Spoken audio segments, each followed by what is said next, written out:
Shackles.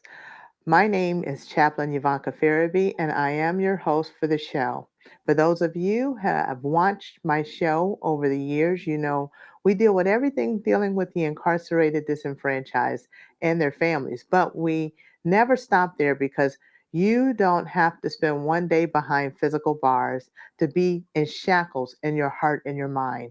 But what we believe here at Beyond the Shackles and the Holy Spirit Broadcasting Network is by the blood of Jesus all can be set free.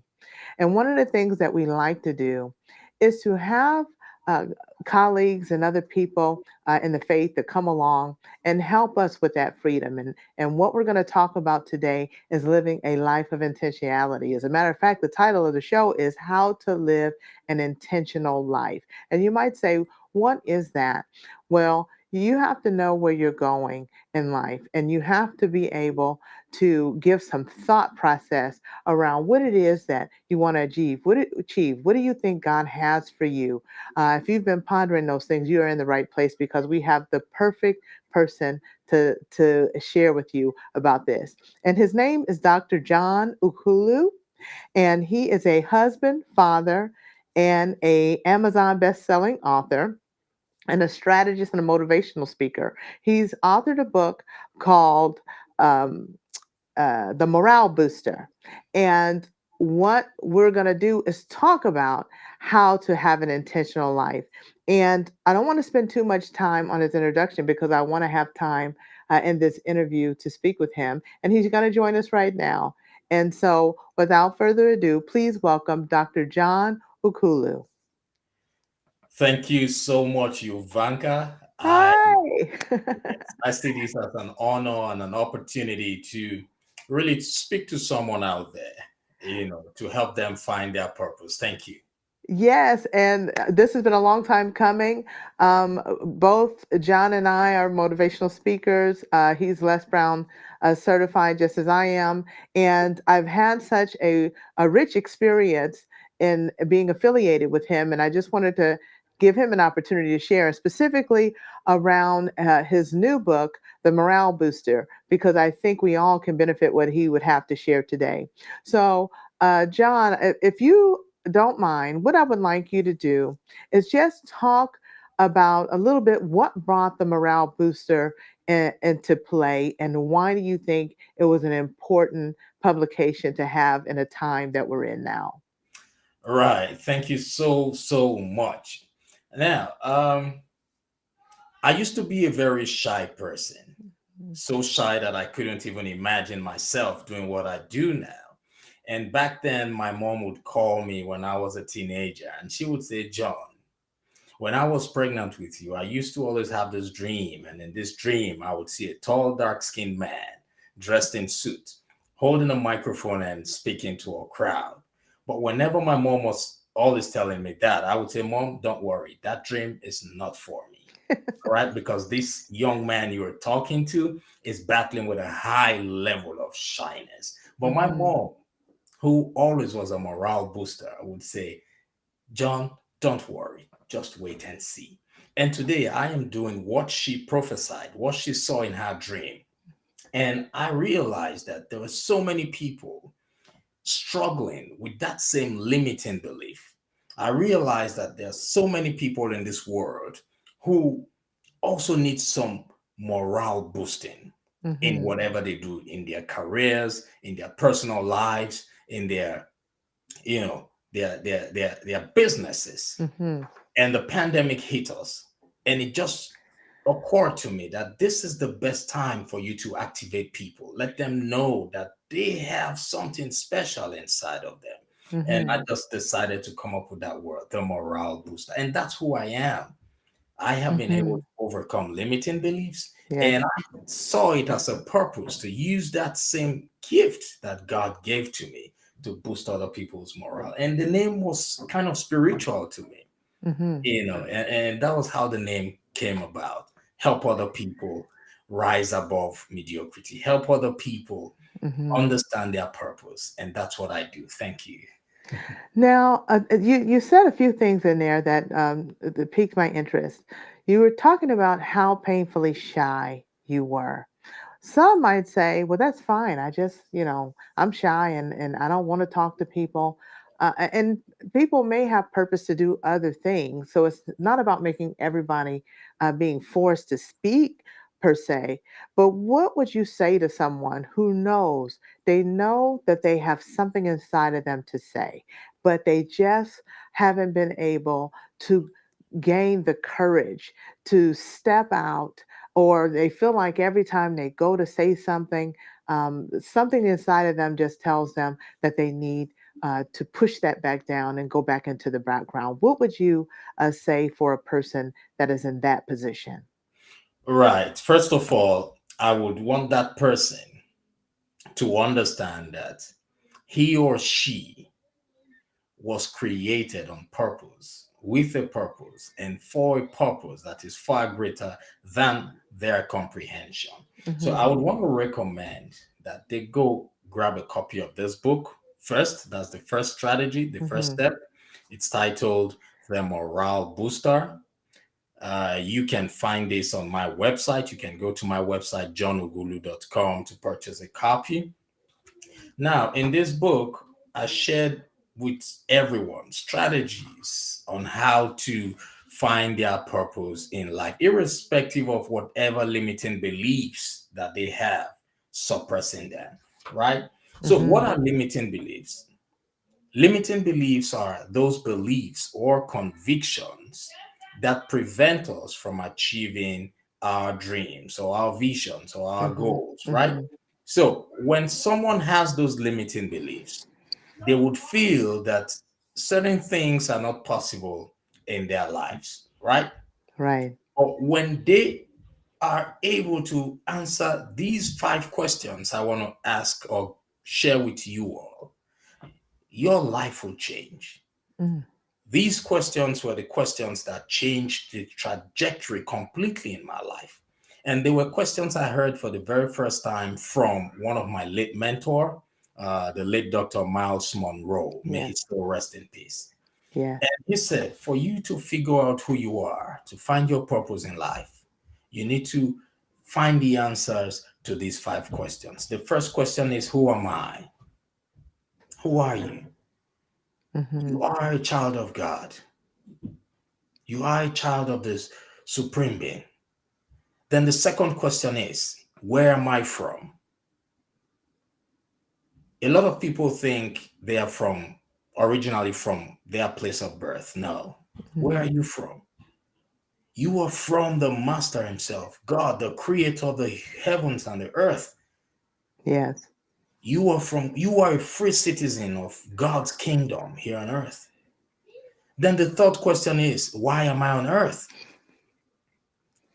You are on earth Hmm. to fulfill your purpose. And that's the purpose you need to figure out. Out of those people who understand the birthing process, out of millions of sperms, only one sperm will normally be selected to fertilize an egg. And Yes. everybody who's on earth was that special sperm. We're So, all miracles. yes, we're all miracles. So, Hmm. you were created on purpose, with a purpose, and for a purpose that you need to figure out, right? And Hmm. the fourth question is, what can I do? What can you do? What is that thing that you derive pleasure in doing?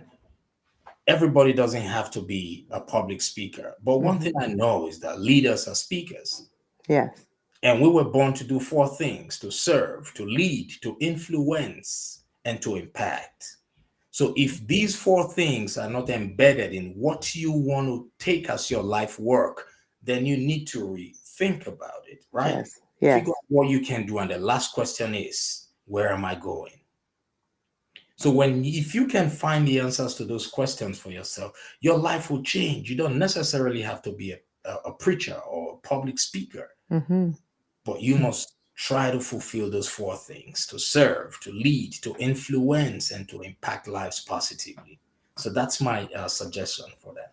Yes. And you know what? And that was, thank you so much for that. All of that was so relevant and so awesome because no matter where you are in life, you need to be able to answer those questions for yourself, even if you're not to be out in the front, on a stage, in a pulpit.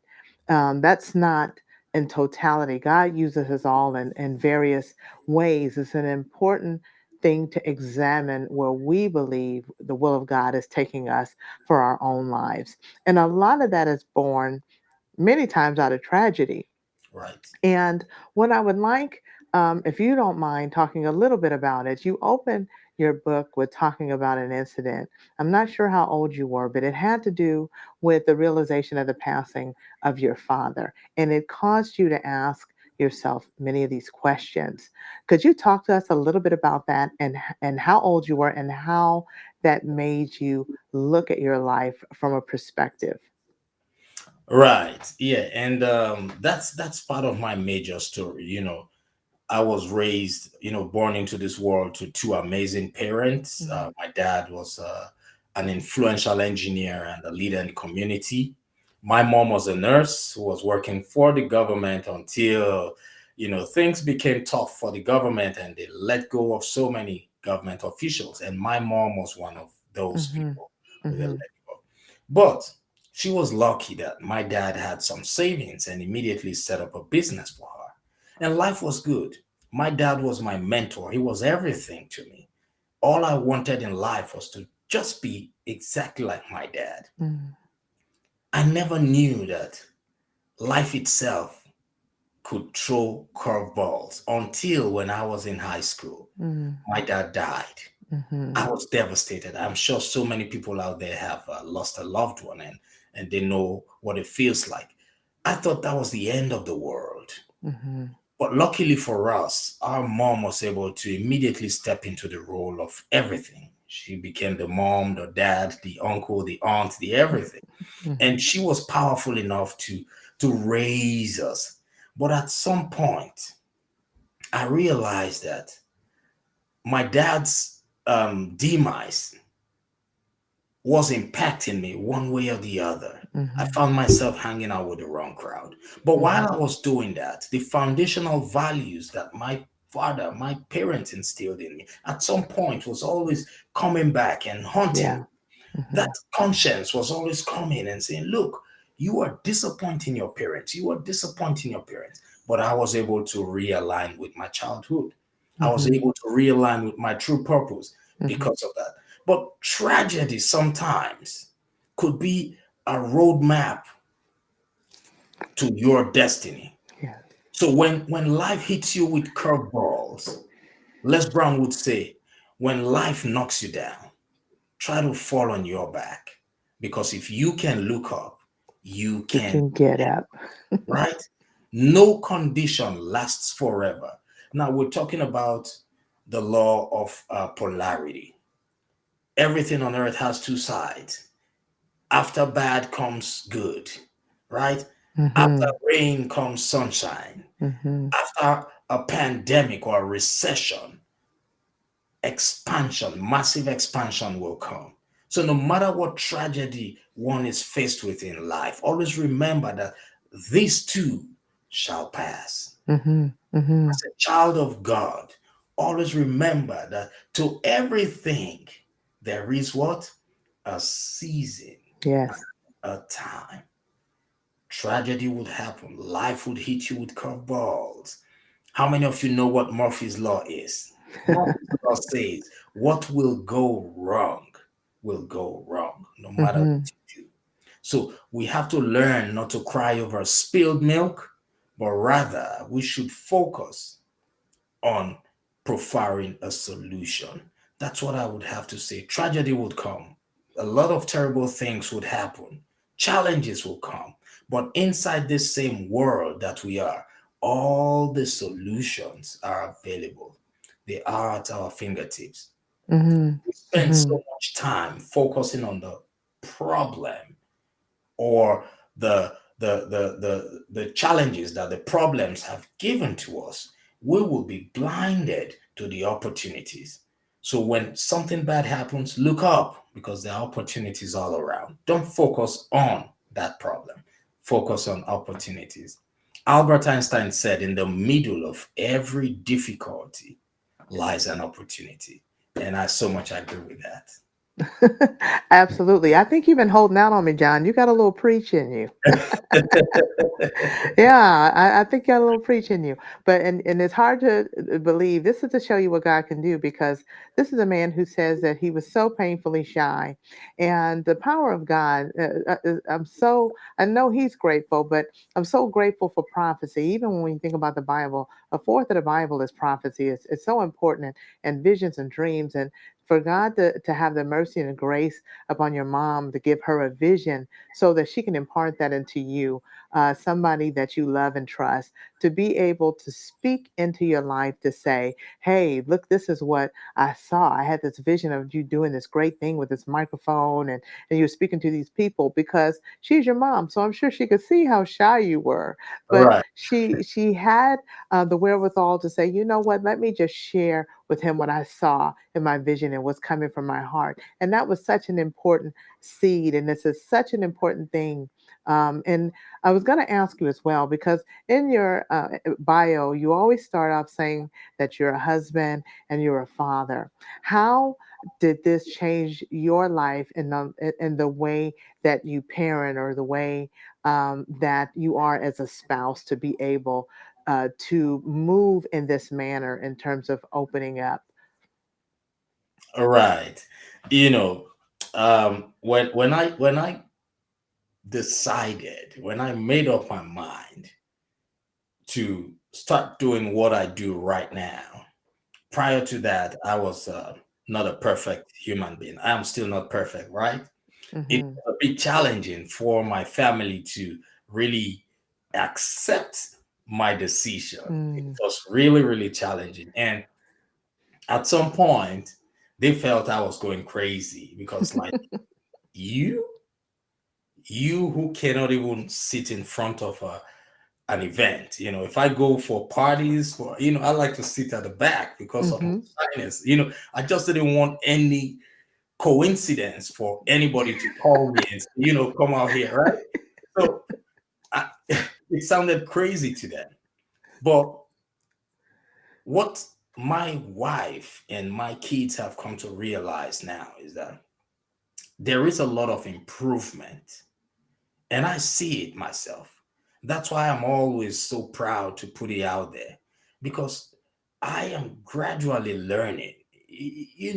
Prior to doing what I do now, I already developed some really terrible habits, just like every normal human being. Mm-hmm. But right now, they see the dividends. They see the positivity in what I do. So they have accepted it, and they're also learning with me at the same time. Mm-hmm. The only Mm-hmm. part that they are yet to really understand and comprehend is the media part of it. Mm-hmm. So they're still holding back. But Louis P. said he said there is no such thing as fear when your mind is made up.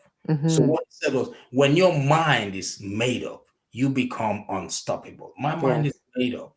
So I have now decided to use that power that I have within me to help other people see that it is possible.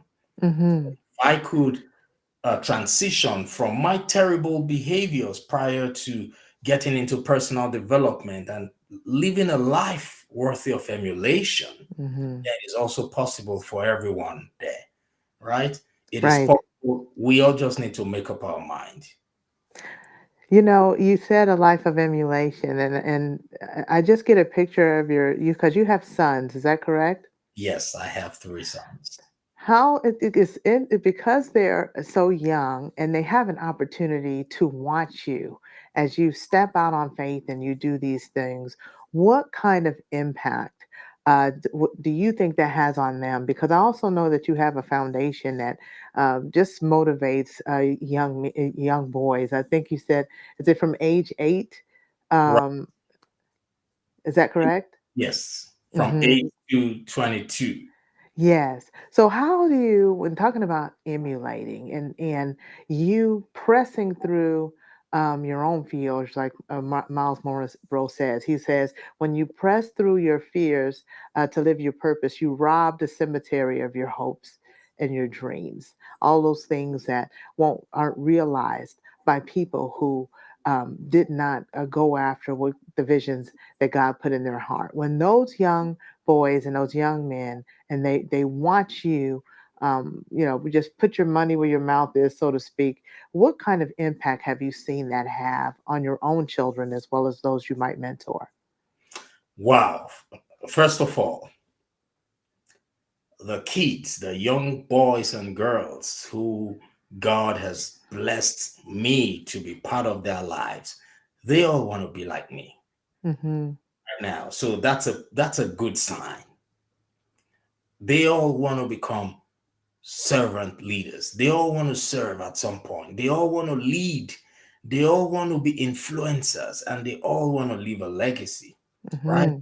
Which means I am having a positive impact on them. Yes. My sons right now always look forward to my events because I organize a lot of events. They always look forward to helping me work those events. It could be AV, doing the AV, or doing, just doing something. They always want to be with me. Mm-hmm. That's the impact and the influence that I have on all these kids who are part of my program. And Yes. that's the mission that I have chosen for myself.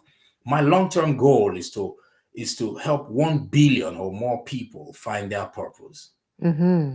That's my goal. And you'll be able to do it, Yeah. especially since you've set your mind to it and you're living a life of intention.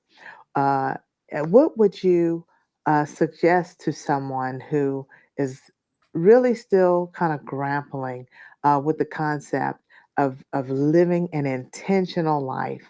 What would you suggest that where should they start? I know they can buy your book, The Morale Booster, and that'll give them some insight as well. Are there a few things that you'll share in just a moment that could help someone in terms of gaining a foundation for their focus? All right. First thing, like you said, purchase the book, The Morale Booster. It's on my website. Secondly, you need to understand the importance of mentorship. Hmm. Find a coach. Now, there is a difference between a coach and a mentor. A coach is trained to utilize certain tools to help you achieve your Yes. goals. But a mentor is somebody who already has experience in that area that you would love to get into. Find yourself a coach, find yourself a mentor. If you are looking for a coach, I have a coaching program that you can always subscribe to, right? We can work with you to help you move from where you are to where you want to be. Then Hmm. be intentional about the company you keep. That is key. Be intentional about the friends you hang Hmm. around. Be intentional about the things you listen to. Be intentional about the places you go to. Hmm. Because when your mind is made up, you become unstoppable. If your mind Yes. is made up to hang around wrong set of people, you will definitely be influenced to do what they do. So that's what I would suggest for anyone. Absolutely. So, why don't you let people know how they can contact you if you are looking for a public speaker, a motivational speaker for an event? If you are interested in contacting John just about his services or how to purchase the morale booster, what is your website? Can you share that with us right now, John? Right. You can go to my website. It's johnughulu.com. It's JOHNUGHULU.com. JOHNUGHULU.com. JohnUghulu.com. Every information about what I do, will be found on that website. Yes, and you should be able to see it in the lower thirds as well, if you're just want to be sure about the spelling. So, in this short period of time, are there any parting words that you would like to share with our viewing audience about living an intentional life? What would you like to leave them with before we wrap up our show? All right. I'd like to just drop this word for everyone who's listening. We know right now the pandemic really affected everybody, affected so many things. The level of depression has increased globally. The level of anxiety has increased globally. The level of domestic violence has increased globally. Even the level of hunger has increased.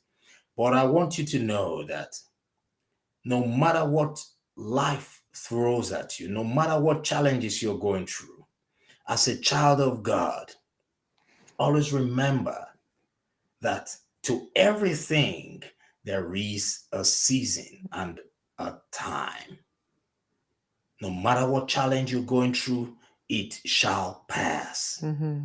Whatever it is, it shall pass. Be hopeful, be positive, and always remember that you are special. You were specially made. You are a masterpiece because you are a piece of the master. Just That have faith. awesome. Thank you. That is awesome. You are a piece of the master. And know that everything that you go through, whatever adversity, whatever challenge, God will help you turn that thing around for your elevation and for your own good and for your good success. My name is Chaplain Euvonka Farabee, and we're going to wrap up our broadcast. Thank you so much to our viewing audience for joining us on Beyond the Shackles today. And remember, by the blood of Jesus, all can be set free. Thank you to Dr. John Ughulu, and you all be blessed. We love